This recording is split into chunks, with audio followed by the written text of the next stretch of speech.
Okay, so ayun mga boss, magandang araw sa inyo lahat. So for today's video natin, ayan, so may ipapakita ko sa inyo. So ayan, so meron kasi tayo ditong naka-stock na motor. Ayan. So ito yung unit natin. Ito yung na-aksidente na pinsa ko noong nakaraan. Okay. Ayan. So ang mga na-damage part do sa unit ay unang-una ito, ayan. So kung makikita nyo doon sa unang video, nung nakatumba, basag talaga yung kanyang mags. Ayan. Then ang isa pa, kaya binaklas ko na rin siya. So baklas na yun eh. Ayan.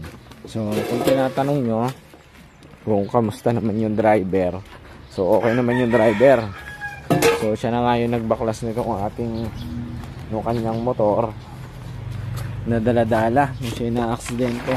Ayan. Siya na rin yung nagtaklob nito eh. Kasi sabi ko takloban kasi nga mapapay-stock dahil wala pa tayong pyesa. Ayan. So baklas na yan mga boss, nakahiwalay na kasi gusto kong makita kung alin yung may tama. So upon checking ko, may tama ay yung front shock. So this lang yung front shock. Then ito, ayan. Then ito pa, ayan, yung ating pinakabatalya. Ayan o. So makikita nyo ito, bumigay itong gilid na to. Then yung kanyang pinaka axle, ayan. So ito yung pinaka axle, ayan o. Bali, yung pinaka axle, kaya disalign yung makina kapag tinignan dito sa likod. So for today's video, ayan, may nakuha na tayong pyesa. So i-meet up na lang natin siya. So puntahan natin yung unit kasi sabi niya ay on the way na siya, Paranaque pa. So 4:30 daw siya umalis doon kanina.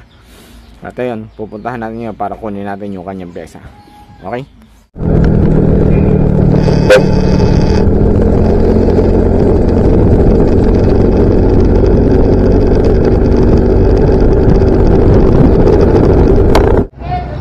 So ayan, andun na daw si boss sa gilid. Tumawag na siya sa atin. Kumaliwa pa pala siya.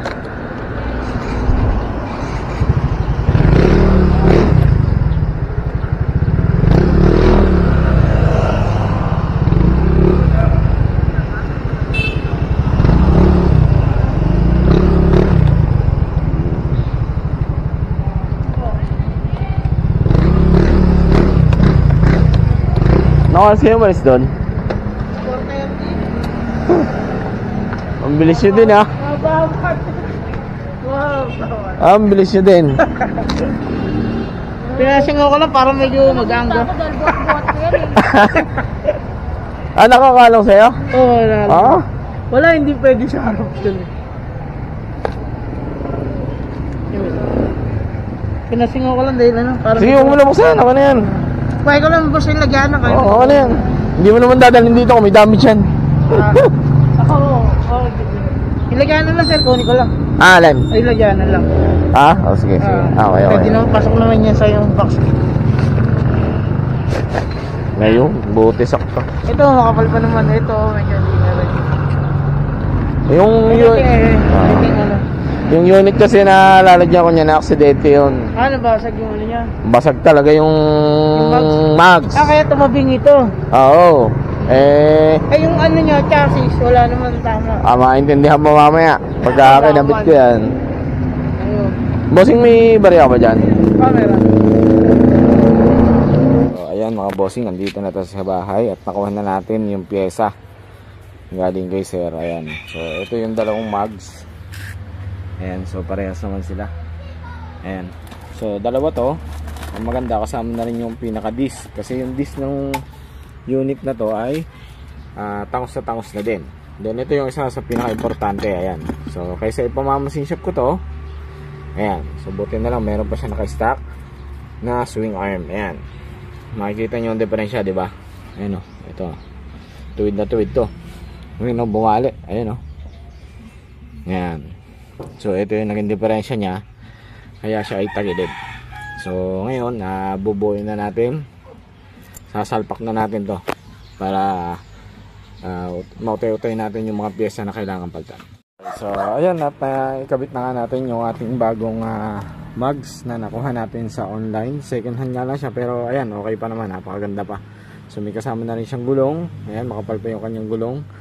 So yung kanyang swing arm, ayun, naipalit na rin natin. At ayan, balik na ulit sa dating tindig. Ayan, so gitnang-gitna na ulit yung ating gulong. Ayan. So meron ako din diferensya dito sa kanyang tapalodo. Kasi nagkaroon ng tama yun nandun sa may bracket. Pero yung makina at saka naman yung chassis, ayan. So balik na ulit sa gitna. At ayun, ayos na rin naman natin yung kanyang panggilid. Okay na. So ang inaantay na lang natin is yung kanyang brake system. Ayan. So itong kanyang brake at saka itong caliper niya, problema kasi dito sa kanyang caliper, ayan, umistak na. So ayaw na lumabas nung kabilang piston. So nagpa-estimate or nagtanong ako online na second hand na ganito. Meron naman siya makukuhanan, kaso nga lang 400 yung binibigay kasi ang problema layo. So yung shipping fee 700. So papasok din siya ng nasa mga 1,000 plus. So ang ginawa ko na lang, i-order na lang ako nito, caliper at saka itong brake master. So itong caliper at saka yung brake master. So inaantay ko na lang yun na lang yung kakabit natin dito sa unit na to. Ayan, dumating na nga yung ating pyesa na inaantay-antay natin, kaya hindi natin mabuo itong unit. So ito yung caliper natin. So ito naman yung binili ko na lang na brake master. So kaysa bibili ako ng repair kit, yung repair kit niya kasi is naghahalaga ng nasa mga 120. Ito nakita ko sa Lazada, nasa mga 120 lang, napakamura. So in-order ko na rin, so pumatak siya ng 170 lang. Ayan. So ito naman yung kanyang caliper. Ayan. So ikakabit na natin yan ngayon. Okay, so ayan, ito yung nakuha natin. So hindi siya original, Nissin brand siya.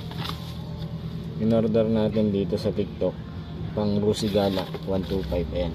So maganda, kasama yung bracket. So ikakabit na lang. Okay, so kabit na natin ito mga boss.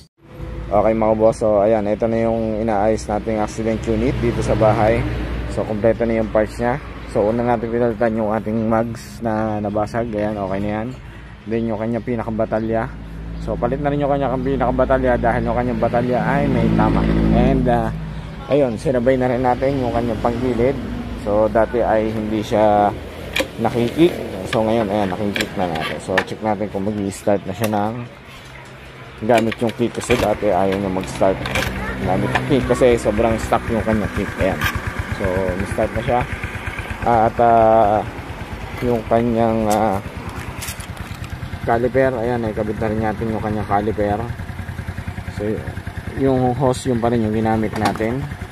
At yung shock na disalign, ito, napamasin shop na natin, ay patuwid na natin yung kanyang shock.